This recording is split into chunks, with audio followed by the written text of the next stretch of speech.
आज मैं आपको एक ऐसे बच्चे की कहानी सुनाऊंगा जो एकदम आपकी तरह ही है और उसका नाम है बच्चों मोगली। बच्चों वो बच्चा जंगल में रहता है और उसको जंगल का सबसे बेहतरीन शिकारी बनना है। इसलिए मोगली कहता है कि मुझे किसी भी कीमत पे जंगल का सबसे बेहतरीन शिकारी बनना है और इसके लिए मैं कुछ भी करने को तैयार हूँ। लेकिन बच्चों मोगली के गुरुजी भी थे जो कि एक भालू थे। उनका नाम था बल्लू। बल्लू उनके गुरुजी थे, इसलिए वो थोड़े घबरा रहे थे। वो कह रहे थे कि अरे भाई मुझे तो बड़ा डर लग रहा है, कहीं ऐसा ना हो कि मोगली शिकार देखकर डर जाए, कहीं ऐसा ना हो कि वो घबरा के वहां से भाग जाए। यदि ऐसा हो गया तो वह जंगल का सबसे बेहतरीन शिकारी कभी भी नहीं बन पाएगा। बच्चों बल्लू के एक दोस्त थी, एक छोटी सी चिड़िया। वो उसको समझाती है कि बल्लू तुम घबराओ मत बल्लू, तुम देखना हमारा मोगली एक दिन इस जंगल का सबसे बेहतरीन शिकारी बनेगा, तुम उस पर विश्वास रखो बल्लू। लेकिन फिर भी बच्चों उसके गुरुजी थे, वो क्या कर रहे थे? घबरा रहे थे। वो कहते हैं कि अरे भैया यदि भगवान की कृपा रहेगी तो वो शिकार कर पाएगा, नहीं तो वो डर के वहां से भाग जाएगा। अब बच्चों बारी थी मोगली की शिकार करने की। मोगली अपने हाथों में एक भाला लेकर शिकार की तरफ आगे आगे बढ़ रहा था। जैसे जैसे वो आगे बढ़ रहा था उसकी दूरी उस शिकार से कम होती जा रही थी। उसको एक जंगली सुअर का शिकार करना था और अंत में बच्चों होता वही है जिसका डर था।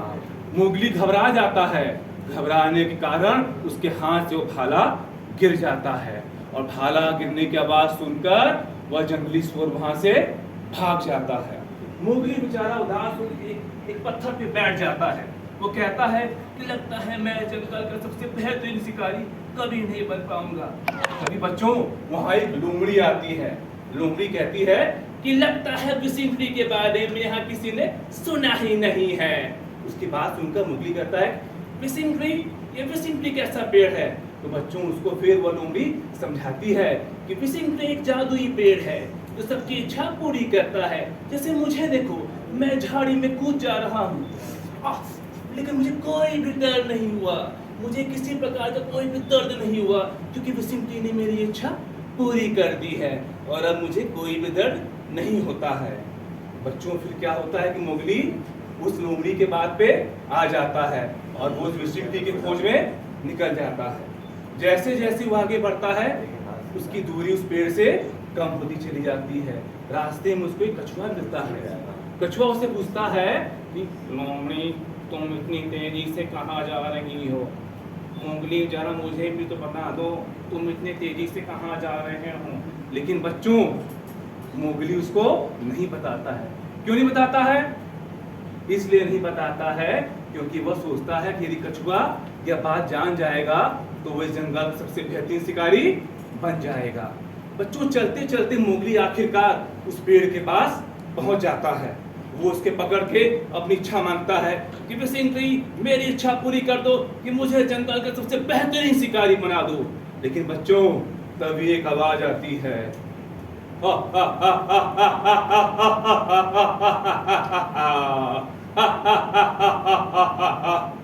बच्चों बताइए ये आवाज किसकी हो सकती है? ये आवाज थी उस जंगल के राजा शेर की।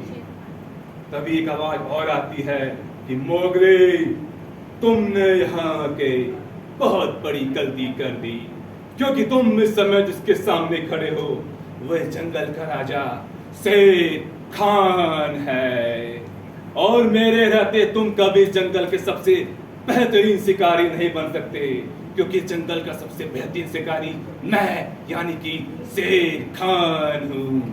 उसकी बात सुनकर मोगली डर जाता है। वो सोचता है कि अब मुझे शेर खान मार के खा जाएगा, इसलिए वो जाके एक पेड़ के पीछे छुप जाता है। उसके दिमाग में एक आइडिया आता है कि क्यों ना वह शेर खान को डराए। वह विसिंपली की आत्मा बनने की नाटक करता है और एक आवाज निकालता है कि किसने विसिंपली की आत्मा को परेशान करने की कोशिश की, अब विसिंपली की आत्मा उसे मार डालेगी। इसकी इसकी बात सुनकर वह शेर खान डर जाता है और वो कहता है कि मुझसे बहुत बड़ी गलती हो गई, मुझे माफ कर दो। और ऐसे करके बच्चों वो वहां से भाग जाता है।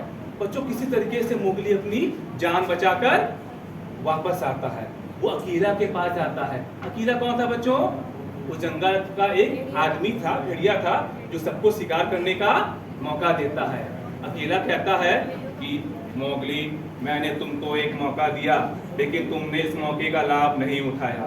मैं तुमको एक मौका और देता हूँ, यदि तुम इस बार भी इसका लाभ नहीं उठा पाए तो तुमको दोबारा मौका नहीं मिलेगा। बच्चों इस बार मोगली खूब मेहनत करता है और इस बार जब वो शिकार करने जाता है तो वो शिकार करने में सफल होता है और वो इस जंगल का सबसे बेहतरीन शिकारी बन जाता है। तो ये कहानी